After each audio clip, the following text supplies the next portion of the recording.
वसई विरार महानगरपालिकेला नवे आयुक्त मिळाले आहेत। राज्य शासनाने महत्त्वाचा निर्णय घेत पृथ्वीराज बीपी यांची आयुक्तपदी नियुक्ती केली आहे।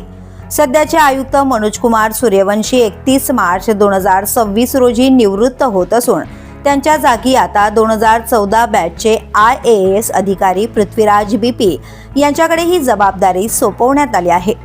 पृथ्वीराज बीपी सध्या पुणे महानगरपालिकेत अतिरिक्त आयुक्त म्हणून कार्यरत असून विकास कामे, कर संकलन आणि अतिक्रमणाविरोधातील कारवाईसाठी त्यांची खास ओळख आहे। राज्य शासनाचे सहसचिव सुभाष उमराणीकर यांनी या नियुक्तीचे आदेश जारी केले असून वसई विरार सारख्या झपाट्याने वाढणाऱ्या शहरात प्रशासन अधिक सक्षम करण्याचे मोठे आव्हान आता त्यांच्या समोर असणार आहे। पाणी पुरवठा, अनधिकृत बांधकामे, रस्त्यांची अवस्था आणि कचरा व्यवस्थापन यांसारख्या गंभीर प्रश्नांवर प्रभावी तोडगा काढण्याची अपेक्षा नागरिकांकडून व्यक्त होत आहे।